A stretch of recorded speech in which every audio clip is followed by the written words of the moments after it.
Welcome to the third day of the OHC 2022 Community Conference. My name is Olivia Healy, and I'm a Community Development Specialist with ICF. We're so delighted to have you back and part of today's curriculum to engage with all of our speakers and further learn really important concepts and topics pertaining to housing counseling. For today's session, we have closed off the Q&A box, so you can really be engaged in the opening conversation. And if you have any technical problems, feel free to submit them in the chat and our team will engage with you. And with that said, it's my delight to pass our presentation over to David and get us into this final welcome for the conference. David?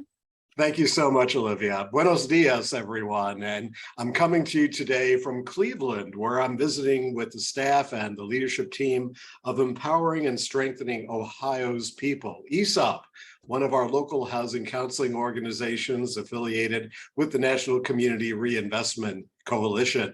It's my pleasure to be here because tomorrow they're having what they call their Triumph event. It's a really unique event where they honor the clients they have served, clients who have realized home ownership, overcome a financial challenge, as elders learning more about connectivity and the ability to use the internet and related tools.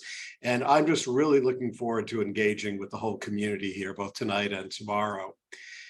When we talk about legal issues in the housing counseling community, only a handful of names come to mind, particularly in certain areas of expertise. Truth in Lending, Mortgage Servicing, Real Estate Settlement Procedure Act, TILA, RESPA, all of these terms, they're complex unto themselves just with their acronyms, but to have an in-depth understanding of how these laws work to protect the consumers in our communities is a very, very unique and a very, very special, talented skill. We're very fortunate today because we're joined by Diane Thompson, who is a senior advisor to the Cfpb, the Consumer Financial Protection Bureau.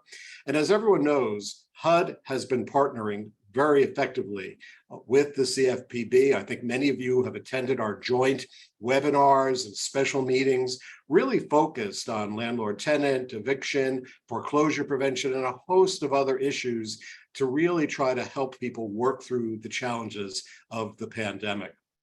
Diane, as a senior advisor at the Cfpb, is one of the Bureau's leaders, but she has extensive background prior to that. In fact, she managed the regulatory component of the Cfpb in an earlier period of time while there. And I think most of you know that she has an extensive background in legal services and other areas from a policy perspective as well. Diane, thank you so much for joining us today. Thank you so much for having me, David, and for that exceptionally kind introduction. I am thrilled to be here. What great work all of you are doing, and how marvelous to be able to celebrate a 10th anniversary. This is fantastic.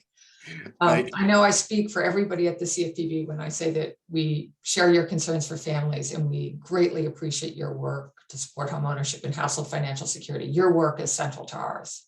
Yeah, and I must say, you know, the role that you have been playing in connecting consumers to HUD-approved housing counseling organizations and our certified counselors has been miraculous. I mean, prior to HUD updating our own web browser, search engine, and telephonic information, your site was the go-to site. And we'll talk more about that a little bit later. But I think our audience, all of our agencies, are really interested in what's top of mind for you right now at the Cfpb. What are your priorities in the space that we work in? Yeah, thanks, David. So, as you know, the Cfpb was founded in the wake of the financial crisis of 2007 and 2008, when millions of families lost their homes and millions more were able to keep them only because of combined state, federal, and private sector efforts, including heroic work by all of the housing counseling agencies on this phone and many others. At the core of the Cfpb's mandate is preventing a repeat of that crisis. And so we are always focused on making sure that homeowners have the protections and tools that they need to keep their homes and to avoid foreclosure when possible. Director Chopra is keeping a close eye on current market conditions and has charged all of his staff to do the same. As I think all of you know, we acted aggressively last year to make sure that mortgage servicers did not push people exiting forbearance into foreclosure. We're continuing to monitor the evolving situation. More than 500,000 homeowners remain in forbearance at this time. We're particularly focused on monitoring the outcomes for homeowners exiting forbearance. We're gratified that the majority of those exiting do so successfully. 84% so far have returned to making regular payments or paying off their loans. But we want to make sure that every homeowner has the time and support they need to evaluate their options and decide what's best for them. And we recognize that the folks who are still in forbearance are likely to be the ones for whom the challenges are going to be the most extreme. But foreclosures remain near historic lows, and we expect servicers to continue to do all they can to avoid preventable foreclosures. Housing affordability is also a big concern of ours, as I know it is of yours, David. And we're seeing rising rents, rising mortgage rates, home prices rising, and inflation. The home ownership gap between blacks and whites is, as black and white homeowners, is as large as it's ever been. It's almost 30 points. And differences in home ownership rates, as well as the differences in valuations, refinancing rates, and loan terms for mortgages all have a corrosive effect on home equity accumulation and are major drivers of the racial wealth divide. We're thinking through what we can do with the CFPB to address any of these issues and to create a fairer, more transparent, and more competitive market. As you know, we've been doing some work to enhance governance and accountability on the Appraisal Foundation to make sure that appraisals are fairly done and that done according to reasonable public interest oversight and controls. We're working on an automated valuation rulemaking along with our federal agency partners. We are continuing to hold bad actors accountable, as we recently did with Trident Mortgage in a particularly egregious redlining case. And we do all of the annual analysis of the HMDA data, which we make available to everybody. We are, as we've said publicly, we are currently reviewing the CFPB's qualified mortgage rules to explore ways to spur streamlined modifications and refinancing in the mortgage market. And on all of that, we welcome your thoughts and initiatives. I think the one other thing that I should clearly mention is that we have noticed a slight uptick, particularly among the Ginnie Mae loans, in new forbearance entrants. And we're trying to get a better view into exactly how big that uptick is, what's driving that uptick. Are these people who've been delinquent through COVID? Are these people who are newly delinquent? So those, I think, are, we're busy like you are. Diane, that's a very full agenda. And I'll share with you from my conversations with leaders in the housing counseling community. What they've shared with me over the past 6 months is that the majority of the focus has been on eviction prevention. But over the past 30 to 60 days, things have begun to change, that more consumers are reaching out to our counselors now with foreclosure concerns, whether they're coming off of forbearance or first realizing things are getting more serious because some of the servicers are moving along in the foreclosure process. I also want to acknowledge the very significant servicing rules, in fact, Diane, that the CFPB came out, because they were very well received by the counseling community as well. The CFPB, I think, has been a leader. You've spoke to some of the things you've been doing as a result of the health emergency that we have been in with the pandemic. When I reflect on the financial crisis, I remember Treasury assuming a sort of a leadership role among federal agencies. But really, I think first, all of the federal agencies have been looking at the issue face front and trying to address it. But you have created some very significant, what I'll call networking or hubs for the agencies to come together and work together to streamline how the public and agencies, advocates engage and obtain this information. Could you speak to that? Sure. Yeah, I think we're all at the CFPB very proud of the work we did to stand up the interagency HUD early on in the pandemic, and proud of the work, not just on our part, but on the part of all of the federal agencies. I think we really saw unprecedented coordination and collaboration, starting with HUD and FHFA and the CFPB, but expanding out to include agencies that normally don't think at all about housing, like HHS, for example. So there were, as all of you know, early on in the pandemic, through the CARES Act and actions taken by HUD, FHA, FHFA, there was this unprecedented set of new rights and protections that were created to establish a lifeline, but they weren't automatic, they weren't self-executing, and they were often quite complex. Homeowners and renters needed a lot of help figuring out how to access those rights and protections. And we saw, as always, people in traditionally underserved communities, including communities of color, rural communities, limited English proficiency communities, as well as persons with disability, faced even larger obstacles in accessing that assistance. And so one obvious thing to do was to make sure that we had plain language resources up to help people understand their rights and take action. And then a nationwide campaign that we did with your partnership and others to help connect households with resources in their community to help them stay in their homes. Critical to this work is to all the work in protecting homeownership and helping renters is making sure that we have on the ground partners who are trusted partners in the community. The housing portal that you referenced has served over 10 million people since it launched in May 2020. So we partnered with HUD last October to print and mail resources to nearly 1,500 housing counseling agencies nationwide. We're hoping those materials will be helpful as they reach out. That partnership was integral to the success of the Housing Insecurity Campaign, and we look at it as a model for how we can coordinate across government going forward. Yeah. So important. And Diane, our conversations together on outreach, because it seems we never can do enough, despite PSAs, despite letters, despite our agencies often doing direct consumer contact through their efforts, there's always a large and a concerning percentage of the population that were simply unaware of these various programs during the pandemic to help people. And I really want to applaud your efforts to work with the Office of Housing Counseling. Through our conversations, as you noted, the materials were shared with our agencies.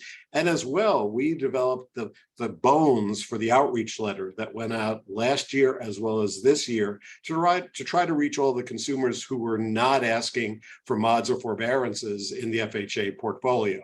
And that is now a best practice from my perspective. And I hope others, whether it's, folks in Fannie or Freddie, others will look to that as a model moving forward. Such a simple thing as that. So much of what the CFPB does is statutory and certainly well watched by all of your stakeholders, as we know, whether it's industry, community, advocates, and the like. And I think that's for good reason, because often the CFPB is looking at issues of the day that demand attention, such as fraud or such as appraisal, as you noted. With regard to the homeownership space, what are you thinking about today with regard to your mandate, with regard to helping tenants become homeowners and other related issues? Yeah, so I think, as I said at the beginning, in terms of homeownership, we remain focused on, we're very concerned about making sure that the forbearance exit is as smooth as possible, that we don't have a rush of people exiting forbearance pushed into foreclosure. We know that will create all kinds of problems. We are looking at the extent to which the qualified mortgage rule, which is a statutorily mandated rule, can be used to encourage streamlined refis. We saw disparities based on racial categories and who refied and who didn't during the refi boom. In the aggregate, those kinds of differences in refinance rates can have a huge impact on community wealth. So I think we're thinking about, what are our tools and how can we support homeownership, both for people who are in homeownership and people who are trying to get there. Mm-hmm. That's very helpful. And I know that you've been having active conversations with many of our counseling intermediaries and others, trying to expand access to credit and really realizing our goal, around the nation in all federal programs to try to bridge the home ownership gap. And we're very appreciative of those conversations. We've had two conversations with the Office of Fair Housing and Equal Opportunity during this week. One was during our opening session, and a number of issues emerged as things to be sensitive to. Folks re-entering the community, issues of source of income discrimination. I know that one of the issues that the CFPB is looking at with us is the use of background checks. And I was wondering if you could share anything about that with our audience. Yeah, so I think, well, first, actually, there's one thing I want to say about the access to credit, which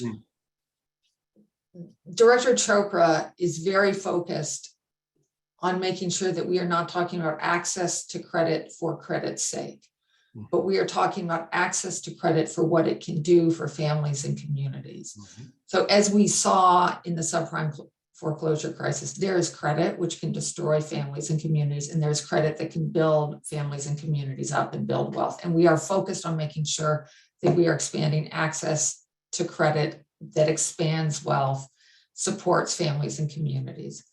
In terms of background screening, this actually has a quite tight tie-in to credit because many people, there's a huge amount of opacity in terms of what is going on with background screening, particularly in tenant screening. More and more landlords are relying on tenant screening reports, which are often in the form of a simple yes, no, should you rent to this person, without any verification of the underlying data or even transparency, visibility into what the algorithm is for determining whether the recommendation is to report a tenant as a good prospective tenant, as a good tenant or not, and nothing that's key to any particular preferences that the landlord has. In particular, we know that most of the tenant screening background reports rely on credit reports, which have errors in them, and whether or not somebody is paying their credit card bill on time may or may not be probative of what kind of tenant they'll be. There's just no evidence that shows that people who have a high credit rating are more or less likely to pay their rent on time than people who don't. We just don't know. But they also pull eviction records, and there are lots of problems with relying on eviction records. For the first thing, it's mostly relying on name matching. So there are all kinds of errors with name matching. I lost track of the times that at my old optometrist, they would hand me the other Diane Thompson's eyeglasses. So if you're just relying on name matching, you're going to pick up lots of erroneous information. There are also questions about what happens to minors or other people who are not responsible for the rent in a household, because eviction practices in most jurisdictions require them to list everybody who was on the lease or had a right to occupancy in the house, whether or not that person was responsible for paying rent. And then, we know that most people move not because there was an eviction filing against them, but just because they were going to move. And so you don't have any sense from eviction filings are both under-inclusive and over-inclusive of tenants that might be problems. Plus, eviction filings don't look at disposition. So we don't even know if in the end the landlord withdrew the eviction, if the eviction, what the basis of the eviction was. So we're very concerned at the CFPB with trying to understand how these background reports are used, the extent to which they're blocking people from accessing housing. One of the things that I personally find appalling is tenants don't have an automatic right to see in writing that they've been denied for housing on the basis of the tenant screening report. The landlord is supposed to tell them, but that's just orally. And so there's no way for a tenant to try to take that in and follow up on that. So that's a huge problem. And so one of the things I know that we're very interested in thinking about is, are there ways that we can encourage landlords to provide those notices in writing? Because to the extent that those notices are in writing, it gives tenants a chance to see to verify the information. It would give housing counselors a chance to see oh, this is the basis for the denial, and do we need to work with somebody to improve their credit, to improve their tenant score? Are there errors in it? But without a written notice, it's hard to get to. Yes. So Diane, I'm going to go a little off script because we've been having such a productive conversation, but you have been working with the housing counseling community throughout your career in a number of different roles. And I think you have been a partner of the housing counseling community in each of those roles. And I'll share with you that one of my strong feelings about the strength of our community is often they are the folks who are the safety net. They are the first to engage with consumers who may not know that their rights are being violated from a consumer protection or a fair housing perspective. And I'm curious about your feelings about sort of best practices or observations, areas that you could see us improve on how we engage with the CFPB or legal services. What are your thoughts about that? And I understand this is an impromptu question, but I think you are just wonderfully suited to give us that counsel. Flattery will get you everywhere. Yes. So we to use our power at the CFPB effectively to fulfill our statutory mandate, it is critical that we have as much input and engagement as we possibly can from folks on the ground, folks providing direct services, whether they're legal services providers, housing counseling agencies, large intermediaries who are working with social service agencies, other social service agencies. We can only do work as good as the input that we get and the engagement that we get. I encourage, we read every piece of letter or email that we get. We pay attention to what we get tweeted at. You can also just call the CFPB, and we have an Office of Public Engagement, as most federal agencies do, and say, I would like to have a meeting with some staff at the CFPB to talk about some issues I'm seeing in my community. Mm-hmm. They will take those calls. We are always looking for how we can expand our outreach on the ground. And I think the other thing I always want to stress to people, you don't have to be an expert in federal law or regulation to provide useful information. Through your work, all kinds of things. You know what the problems are, what solutions have worked, what the immediate needs are. That is vital information that we simply do not have access to in the same way. You are an absolute expert in what you are seeing in your communities, and that is information we desperately need. I know that your expertise is housing finance and housing, but of course the counseling community also does extensive work in credit counseling. Many are working also in the student loan and auto finance space to help consumers work through challenges. If you could speak briefly about the broader role of the CFPB in that space, and probably it's similar to what you've noted about how we engage for the housing space, but if you could just share that as well with our counseling audience. Yeah, that's very tied to the background screening reports in terms of the Fair Credit Reporting Act. And we, with the FTC, have enforcement and rulemaking authority under the Fair Credit Reporting Act. So we're always looking at, is it getting reported correctly? Are disputes with the credit reporting agencies getting resolved in a timely manner?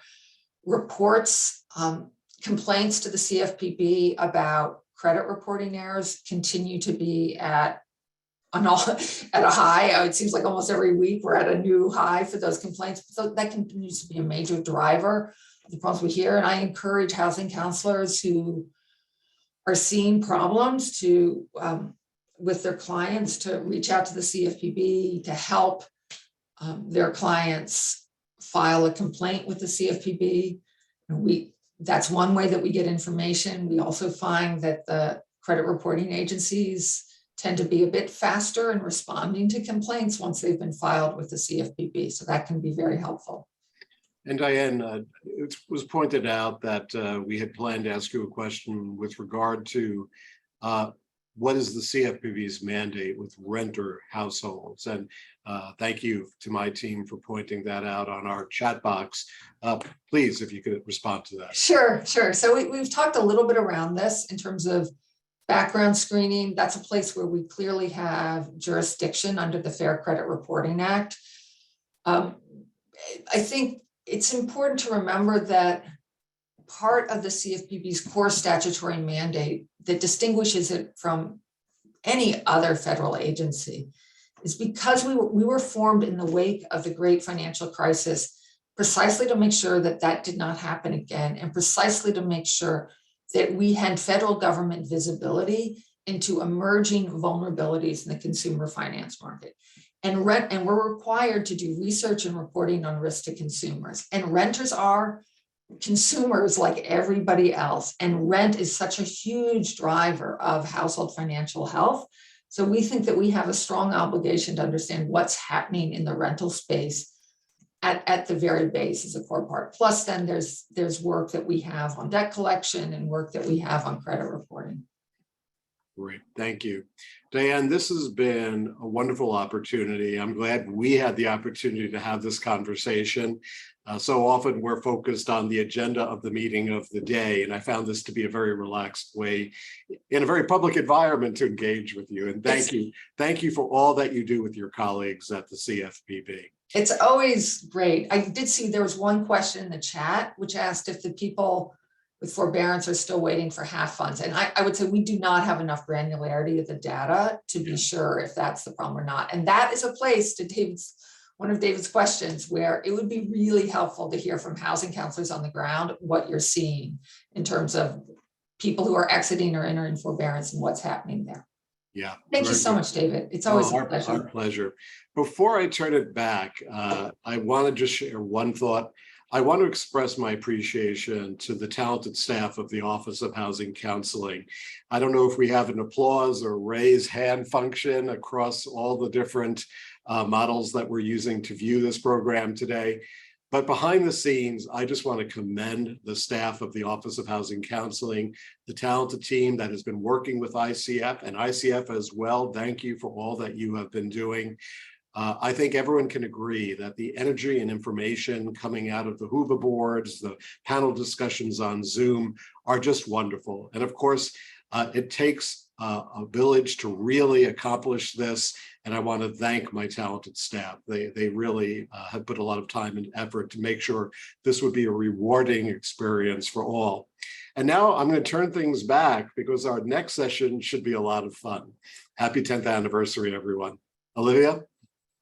Thanks, David. I appreciate the recognition and want to second the kudos to all of our speakers and your team at the Office of Housing Counseling. A lot of work goes into this, and we're excited for how much everyone's been engaging and the well received content and all of the different events that we've been doing this week. If you haven't had the opportunity to engage with Hoover yet, make sure that you do spend some time on that platform. Our team has been working to condense some of the information in each session and provide high-level takeaways so you can really have some quick next steps and touch points. And that builds off of some of the additional handouts that we created, like note sheets throughout the conference. We have a really exciting session coming up now that will be really engaging and interactive. So make sure you stay on this line. That session will start right here at 12:30. But I did really quickly want to pivot us back to Hoover just to showcase you one more time if you haven't had the opportunity. So I did just talk about takeaways from each event. They're located in our community boards. You're able to access that information by selecting by organizers at the top and finding the boards that the Office of Housing Counseling team and the ICF team are moderating. And then just to flag where those resources are located on the left-hand side of the web app, or if you're on the app, the horizontal navigations read the same, but you'll go to the resource section and click on documents, and you'll be able to access all of the session materials and all of the PDF versions of resources that we link to in our event. So they all populate here. Some of my bandwidth is going towards the video in this presentation, but they will populate all right here for your download.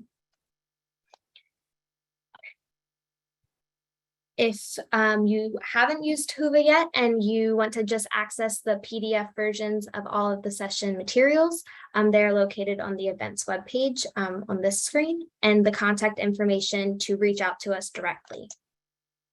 This is the schedule for the rest of our day. Again, we're really excited that you're here. This anniversary celebration is something we haven't done before, and we're really looking forward to the new format and just making it a little bit fun and not less one-on-one conversation. So if you're sticking with us for that presentation, make sure you open up another web browser. We'll be using Mentimeter, different link than we've been using for the rest of the sessions, and really get into, I'm pretty sure it's a trivia event. So we'll see how good you know the Office of Housing Counseling. So it's my pleasure to end this session and invite my colleague Claire online to move us forward for the next session. Thanks for being here.